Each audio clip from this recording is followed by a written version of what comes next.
Hey everyone, happy Thursday. Kimberly here. I wanted to come in today and talk a little bit about some practices that can be useful in supporting relief or getting relief from stress and anxiety.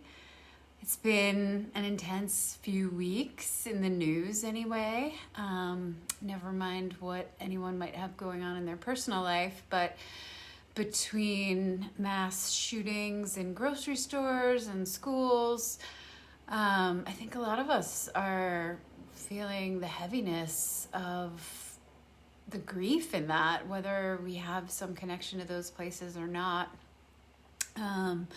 It's hard to witness and just know that this is happening around us. And so I thought I'd just share some of the practices that I like to lean into when I'm feeling overwhelmed and heavy-hearted and stressed out and anxious, and just to help keep myself grounded and balanced. So the first one is deep breathing.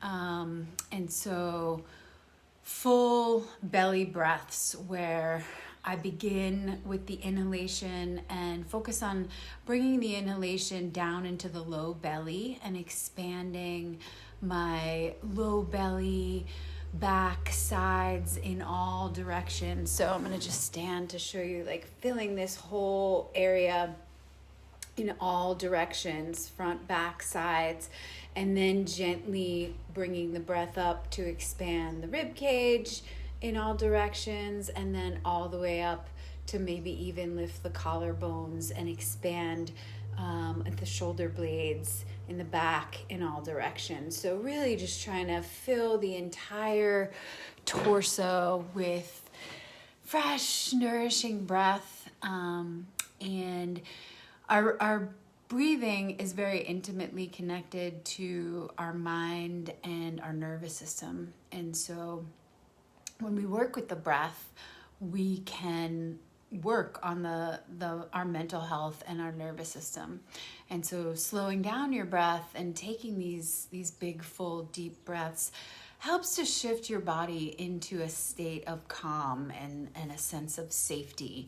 It goes from that fight or flight sort of mode into a rest and digest kind of mode. So this can also be good if you're experiencing digestive issues, maybe because you're stressed out or anxious. Doing some deep breathing before your meals, so that when you begin eating, your body is in a state of calm, and then also doing the deep breathing after your meals. And what I like to do is just set a timer for 5 minutes and get comfortable. I usually do deep breathing sitting up straight in a chair. But if you want to lay down on your yoga mat, that's fine. Even if you want to do it in your bed, that's fine. The danger with doing those really relaxing practices in your bed is that you might fall asleep, which could be a good thing, but you might not want that right now. So deep, full belly breathing. And you can even set like a calendar reminder to do it every few hours throughout the day. Just spend a couple minutes, even 1 minute, bringing yourself back to that place of feeling centered and relaxed.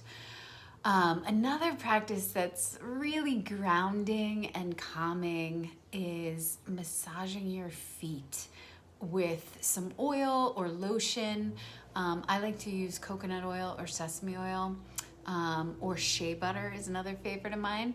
But if those aren't feasible for you or available for you, whatever moisturizer you use on your skin, massaging the feet, it's really useful to do before bed if you're having issues with sleep. But again, this practice, if you're dealing with stress and anxiety, you can do it first thing in the morning when you get up to help give you a sense of grounding and a sense of calm and ease. And then, even throughout the day, if you're sitting at a desk, sitting at work, maybe you take a little break, kick off your shoes, and, just pick up your foot and do a little bit of gentle foot massage. And I like to really work around this kind of like this divot in your foot. If you fold your feet, your toes forward, they'll naturally, your foot will create like a little indentation. And that area, that indentation is connected to the kidney meridian in Chinese medicine. And in Ayurvedic marma, it's also related to grounding, to pacifying vata dosha. In Chinese medicine, the kidneys and adrenals very much regulate our stress response. And so really massaging into that area, I like to go in a circular motion going outward toward my pinky toe. And so massaging in there, as well as, the rest of your foot, like adding the moisturizer all around. I find that generally the sides of the big toes and the bottoms, the backs here of the heels are where it's the most dry. At least that's the case on my feet. And so giving a little extra attention to wherever the dry, rough spots are on your feet. But our feet are what keep us grounded, quite literally. And so just bringing awareness and sending some love down there, and gentle touch can help to invite a sense of grounding. So like I said, you can do that at night before bed, really helpful if you are trying to get to sleep. Or you could also do it in the morning or throughout the day. And if you don't always have the moisturizer to rub in there, just the gentle touch will be soothing. But the moisturizer adds an extra layer of just groundedness to the practice. So yeah, try that out. And eating well is another thing that is easy to kind of skip when we're feeling stressed out and ungrounded. We go for, comfort food or junk food, snack food. And as always in Ayurveda, you only want to eat when you're actually hungry. So sometimes if we're feeling stressed out, we might not have hunger because our body isn't in that rest and digest mode. It's in the fight or flight mode. So it's not really ready to receive food. So you can practice the deep breathing to help bring on a healthy sense of hunger. You also might try chewing on some fresh ginger or sipping on some ginger tea if you need to kindle your digestion a little bit and get yourself feeling hungry. And then when you do feel hunger, I suggest going for, in Ayurveda, we suggest going for some really grounding, earthy foods like root vegetables, animal products, whole grains, wholesome fats like ghee or butter or coconut oil, to help bring, again, this sense of grounding and calm. Those earthier foods tend to do that. They weigh us down a little bit and help to mitigate that kind of stress response. And then last, there's a few herbs that I like also. Licorice has an affinity for the adrenals, so it's a good herb for particularly when you've been in a stress response state for an extended period. And I think a lot of us probably have. There's no shortage of wild news out there to shock us on a regular basis. And so licorice, it's sweet, it's demulcent. Like I said, it has an affinity for the adrenals. It's also a gentle laxative. So if you're finding sometimes when we get stressed out, we really tighten up and clench, and you might notice some constipation happening. Licorice can help to soothe that and just invite sort of release. It's not recommended if you have high blood pressure because it's somewhat demulcent and encourages the body to hold on to moisture. And a lot of times when someone has high blood pressure, their high blood pressure medications are diuretics, encouraging them to pee a lot and release moisture. So Yeah, I don't recommend licorice if you have a high blood pressure issue.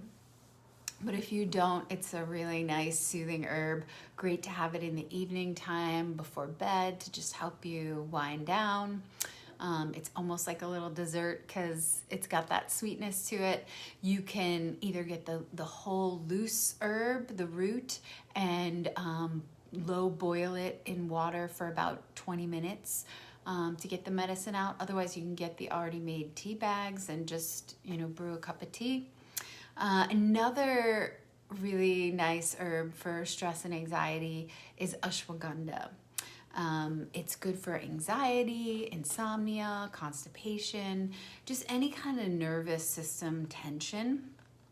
It doesn't have as sweet and delicious a flavor as licorice, so I usually like to put in some other herbs, mix it in with some other herbs like shatavari or ginger to give it, or cinnamon to give it a more pleasant flavor. But you could also, add a little bit of honey or maple syrup to the tea to sweeten it up. And ashwagandha, you can usually find it at an herb store. You can get the loose herb. You might be able to find a tincture of it. I like to get my loose herbs from either Banyan Botanicals or Mountain Rose Herbs. Banyan is good for Ayurvedic herbs. Mountain Rose is good for Western herbs. But ashwagandha, it's again a root, so you would low boil it for about 20 minutes, then strain the root out and drink the water, or take it as a tincture as directed on the bottle or by the practitioner you get it from. And yeah, that one, it's a little harder to find. You're not going to find it in the grocery store most likely, but an herb store or ordering it online, another really great nervous system tonic. So wishing you ease and good health and lots of love and support during these challenging times. And yeah, let me know if you have any questions or any suggestions also of things you'd like me to cover in these lives are always welcome. So you can drop them in the comments below or send me a direct message. Thanks so much for tuning in.